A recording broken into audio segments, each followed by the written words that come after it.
lógica, tá certo? No bloco anterior a gente fez aquela ligação entre o oscilador e a placa principal do computador, né? Onde você encaixa o processador e eles têm que ter um chamado casamento, tá certo? E esse casamento ele vai proporcionar o equilíbrio de velocidades entre os equipamentos. Para que você conheça o equilíbrio de velocidades, é importante que você saiba as unidades de medida, né? Esse bloco ele vai ser concentrado na unidade de medida, para que você possa chegar ao seu entendimento perfeito do que é a chamada velocidade, tá certo? Então, eu vou reescrever aqui o seguinte, ó, o bit ele é a menor unidade de medida de informação do computador, não existe nada menor do que o bit, porque ele é representado pela possibilidade de 1 ou 0. Certo? Só que eu preciso de 8 bits para formar a minha próxima unidade de medida, que é o byte. Então, 8 bits, aqui ó, 8 bits formam um byte. E o byte é a mesma coisa que um caractere, conforme a gente viu no bloco passado, tá certo? O que acontece é que agora a próxima passagem de unidade de medida ela vai ser feita assim, ó, 2. Por que 2? Porque cada bit tem duas possibilidades, ou ele é 1 ou ele é 0. Então esse 2 ele representa as duas possibilidades. Aí eu faço uma potência aqui, ó, elevado a 10. Então 2 elevado a 10 vai me dar um resultado de 1024, que por acaso é múltiplo de 8, como nós falamos lá no bloco anterior. Tudo que acontece no computador é múltiplo de 8 por causa daquela base lá de 8 bits para formar um byte, tá certo? Então, cada 1024 bytes vai formar a minha próxima unidade de medida, que é 1 kilobyte. Então, repara que a palavra quilo é como se eu tivesse, entre aspas, falando que ele vale 1000. Lembrando que ele não vale 1000 exatamente porque ele é 1024. É por isso que aqui tem aquela confusão que você acaba, de certa forma, arredondando os números, 500 gigas, 1 tera e tal. Na verdade é sempre múltiplos de 8, ele tem sempre uns quebradinhos para você estar avaliando, tá certo? Então aqui ó, 2 elevado a 10, que vai dar o resultado de 1024. Representa 1024 bytes, que vai ser igual a 1 kilobyte, ou seja, 1000 bytes, né, teoricamente, seria 1 quilo, tá certo? E aí, seguindo aqui, 1024, e aí mesma coisa, tá? Teria que fazer a mesma potência aqui, ó. 1024 kilobytes vai ser igual a 1 megabyte. Então aqui ó, o termo mega ele vai ter uma equivalência a milhão. Então é como se eu estivesse crescendo exponencialmente a quantidade de coisas que está acontecendo, ou somando em quantidade de informação, ou multiplicando em forma de velocidade dessa oscilação que a gente falou no bloco passado. Sempre o termo quilo, mega vão ter esses valores. Neste caso em específico eu estou falando de byte, então byte é informação, é uma letra, é um número, coisas desse tipo. Então aqui, se um byte equivale a um caractere, se eu tenho 1 megabyte é como se eu estivesse falando que eu tenho 1 milhão de caracteres. Se eu tenho 1 kilobyte eu tenho 1000 caracteres, é mais ou menos isso, tá? Para você quantificar a informação dentro do seu dispositivo. Então vamos seguir aqui, ó, 1024 megabytes vai formar 1 gigabyte. E aí, tecnicamente, 1 giga vai ser 1 bilhão. Então, se eu falo que eu tenho 1 gigabyte, eu posso dizer que eu tenho 1 bilhão de caracteres. Deu para você entender? Então a gente vai fazendo o que? Exponencialmente a gente vai crescendo, por isso que a gente usa potência lá em cima para fazer esse crescimento. Vamos continuar. 1024 gigabytes vai formar 1 terabyte. 1 terabyte ele vai formar 1 trilhão. 1 trilhão. Ou seja, se eu digo que eu tenho 1 terabyte de informação, é como se eu estivesse dizendo que eu tenho 1 trilhão de caracteres, ou seja, 1 trilhão de letras. Então eu vou somando, vou crescendo na quantidade de informação. Até aqui eu tenho certeza que você sabe, né? Porque é uma coisa que a gente usa no dia a dia. O que eu vou passar daqui para baixo são coisas que a gente não tem, a gente não usa, mas ela existe e ela vai ser referência de quantidade de informação para a internet, para computação em nuvem ou até para fazer a arquitetura de alguns equipamentos. Então vamos lá, 1024 terabytes vai formar 1 petabyte. Aí você falou, professor, nunca ouvi falar nisso, mas é importante que você conheça, um petabyte ele é 1024 terabytes. Não existe um HD desse tamanho, não existe computador com essa capacidade, mas ele existe soma de informações na internet para isso. Então vamos continuar, 1024 petabytes vai formar 1 hexabyte. Então, um hexabyte são 1024 petabytes. Continuando, 1024 hexabytes vai formar 1 zettabyte. E 1024 zettabytes vai formar 1 iotabyte. Isso é chamada a nossa tabela de quantidade de informação. Então é ela que é a tabela de grandezas, é ela que vai determinar quanto de informação que existe dentro de um dispositivo de armazenamento. Por que eu trabalho dessa forma? Porque eu estou usando o termo byte. Aqui eu faço um comparativo com o seguinte, ó. Quando a gente fala do oscilador,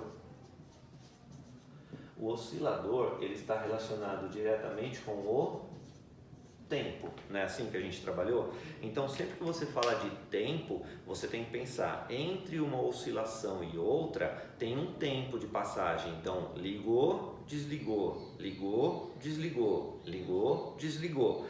E esse tempo de passagem ele tem uma nomenclatura que é chamado de frequência. Então o termo frequência ele está relacionado diretamente ao chamado clock. Então oscilador, tempo, frequência, todos eles estão relacionados ao termo clock, que é na prática a velocidade do computador. É o tempo de espera entre uma oscilação e outra. Tá ficando claro para você? E a unidade de medida que faz essa medida de oscilação de tempo de frequência se chama Hertz.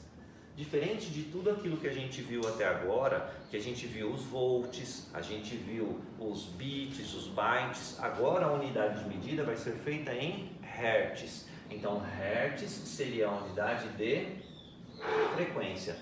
Vamos fazer uma relação. Você gosta de ouvir música? Milena, você gosta de ouvir música? Sim. Gosta, né?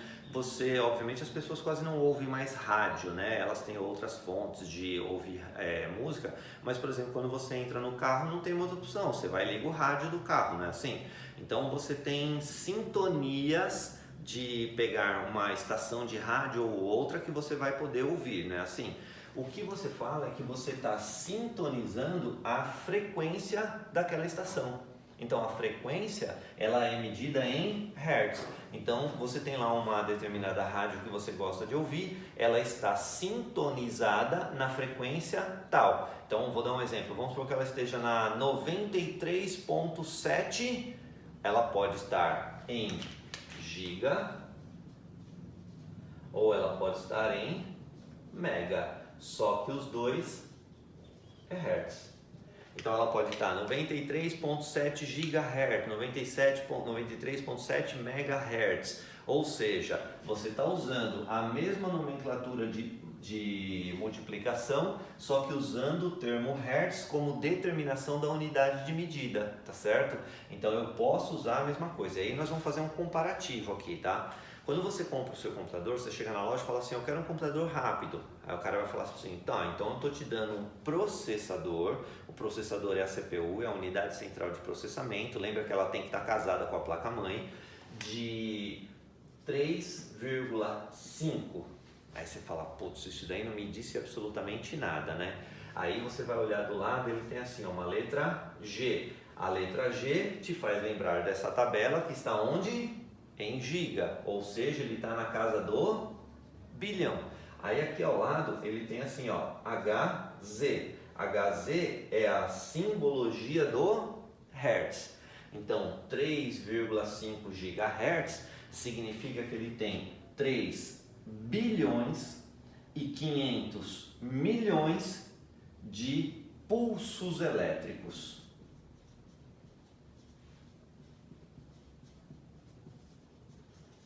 E esses pulsos elétricos, eles são determinados pela oscilação. Então, quando você oscila, né, o oscilador de cristal, conforme ele vai oscilando, ele vai determinando pulsos elétricos, como se você estivesse fazendo aquele liga, desliga, liga, desliga que nós vimos lá no outro bloco, tá certo? Então, quantos pulsos elétricos ocorrem numa determinada fração de tempo, tá certo?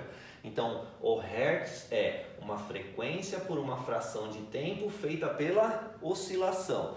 E isso daqui está determinando que 3 bilhões e 500 milhões de pulsos elétricos sejam feitos por segundo. E isso mostra o quão rápido são os computadores de hoje, tá certo? E isso determina quantos pulsos elétricos por segundo. Olha aqui, ó. Vou repetir, 3 bilhões, porque é 3,5G, 3 bilhões e 500 milhões de pulsos elétricos por segundo. Só para ter uma ideia, os primeiros computadores eram medidos em quilo, depois eles avançaram para mega e hoje estão em giga, ou seja, uma coisa muito rápida. E aí eu vou lembrar dos blocos anteriores. Tudo que trabalha com muita velocidade, no caso da energia, gera o quê? Milena?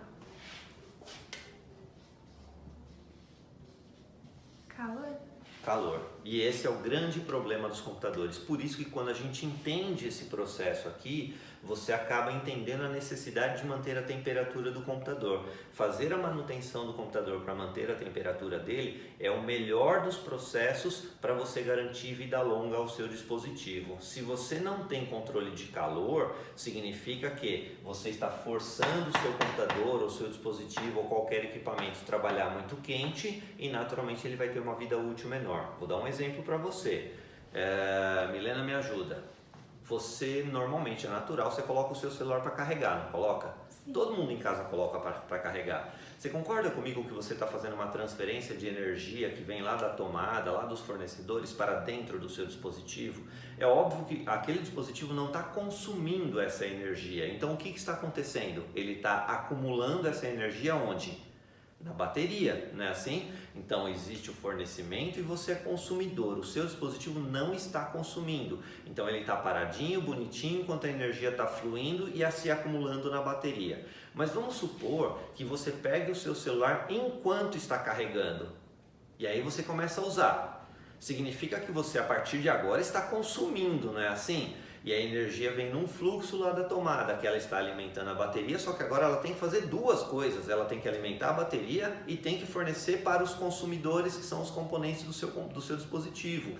Ou seja, é muita energia fluindo, fazendo muita coisa ao mesmo tempo. O que acontece com o seu celular, Milena? Ele esquenta. Esquenta. O seu também em casa esquenta, não esquenta? Ou seja, o ideal é que cada equipamento ele só faça uma coisa com a energia, ou ele carrega a bateria ou você usa, não dá para usar os dois ao mesmo tempo, senão você está determinando que o seu dispositivo tem uma vida útil encurtada, significa que ele vai durar menos uma hora, ele vai queimar, ou queima a tela, ou queima a bateria, ou queima os dispositivos de comunicação, ou queima a rádio, queima alguma coisa lá dentro, vai queimar porque ele está trabalhando muito quente. Então o ideal é que você ou ponha para carregar ou use o celular, os dois ao mesmo tempo não dá. No caso dos computadores eu não tenho bateria, portanto não tendo bateria eu só estou consumindo, então toda a energia que vem da tomada está sendo consumida. Olha o problema dos notebooks. O notebook tem bateria, então normalmente você faz o que? Você põe o notebook para carregar e a energia vem para a bateria. Quando você abre o notebook colocado na tomada e começa a trabalhar, o que acontece com a bateria e com o notebook, Milena?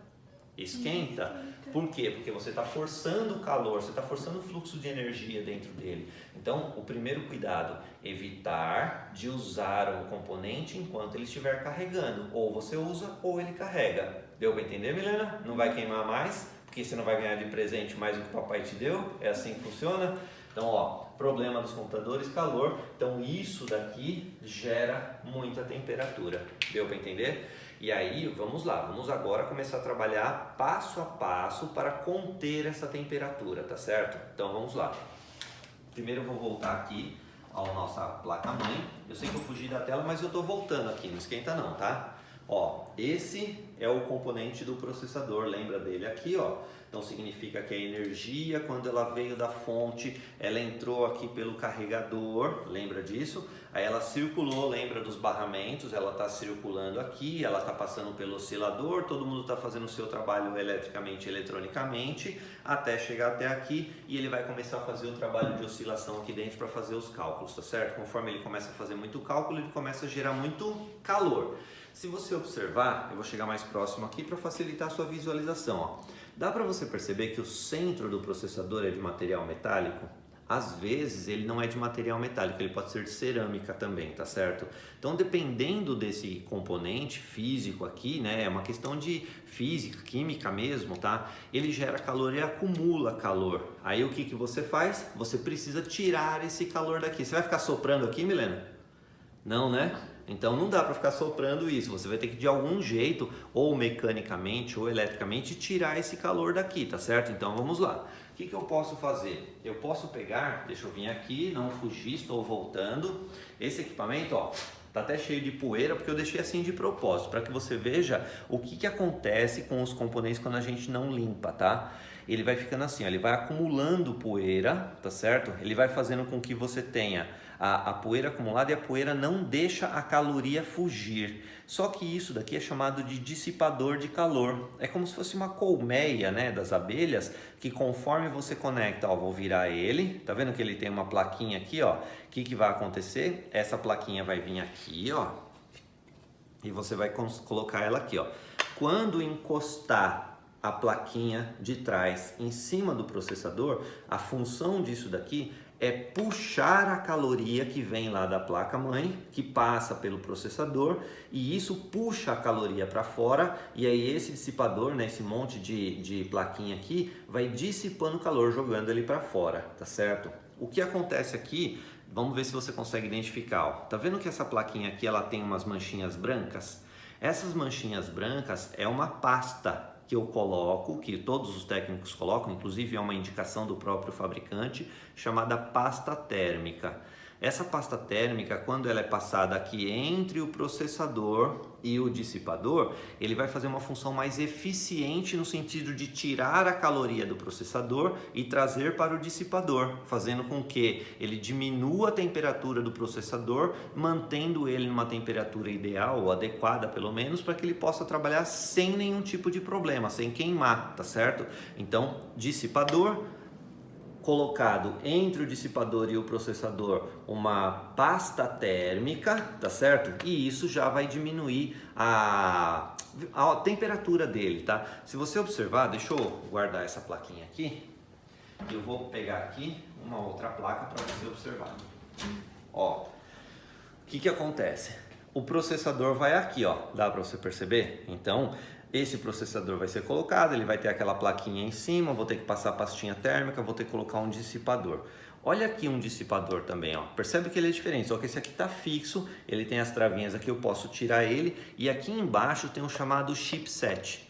Esse chipset, ele vai fazer um trabalho muito parecido com o processador, só que ele tem um trabalho mais interno. Ele não tem uma ligação direta com o usuário. Enquanto o processador tem ligação direta com o usuário, ou seja, ele responde ao que eu quero, esse cara aqui, ele tem uma função de gerenciamento. É como se ele fosse, a ideia de placa-mãe é ter uma cabeça central para cuidar de tudo, não é assim? Esse chipset vai fazer esse trabalho. É ele que vai ser responsável por determinar quem vai para tal lugar, quem vem de tal lugar, quem vai para tal lugar, quem faz tal coisa, quem não faz, e esse chipset ele esquenta demais, por isso que ele tem também um dissipador de calor. Deu para entender? Então tem várias peças que às vezes tem a necessidade de ter o dissipador de calor. Vou voltar aqui, vamos lá. eu vou pegar aqui um outro tipo de placa, aqui ó, esse é um outro tipo de placa, essa é uma placa de comunicação, tá certo? Essa placa de comunicação ela também tem componentes, só que ela tem menos componentes, tá certo? O que acontece? Existem placas, eu não trouxe uma aqui para mostrar para vocês, mas tem placas que elas são chamadas placas de vídeo. E a placa de vídeo ela tem uma função bem tradicional, que é transformar todas as informações em imagem. Então, para ela transformar a informação em imagem, ela precisa usar a capacidade do processador que ela tem que fazer em forma de cálculo isso, tá certo?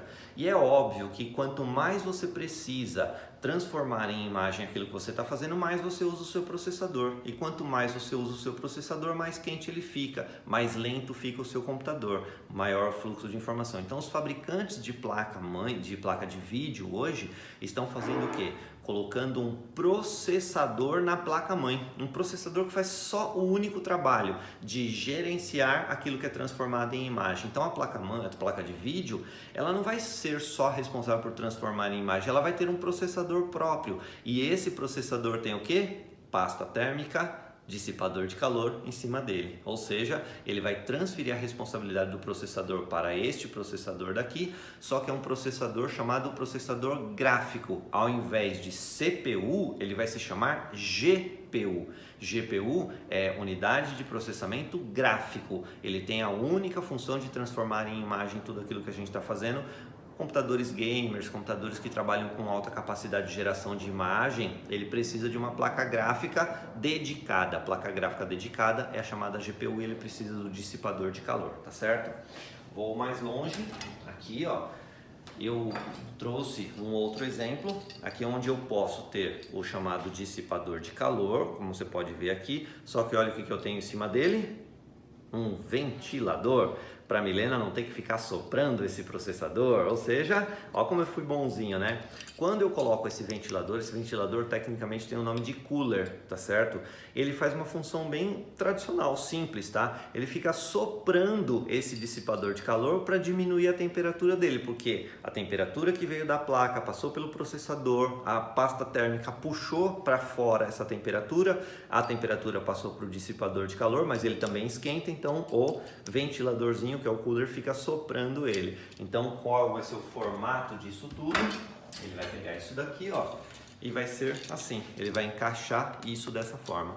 É óbvio que no caso de notebooks isso vai ter uma certa dificuldade pela quantidade de espaço que você tem, mas a gente vai discutir isso um pouco mais para frente. Então esse é o formato que você vai utilizar para dissipar o calor. Então para você decorar isso, ó, o processador, para não ter isso, ele precisa da pasta térmica, ele precisa do dissipador de calor. Esse dissipador tem que estar limpo, hein? Lembra que eu mostrei um sujo para você de propósito, mas sempre você pega um pincelzinho e dá uma limpada nele, tá certo? E depois o cooler, que é o ventiladorzinho que vai ser ligado na fonte ou na placa-mãe para que ele possa estar soprando o tempo todo e diminuindo a temperatura do seu dispositivo, tá certo? Então a gente fecha esse bloco por aqui, você continua assistindo as nossas aulas em casa para poder se cuidar. Não esquece, isso é perigoso, não saia de casa, tá bom? Até a próxima!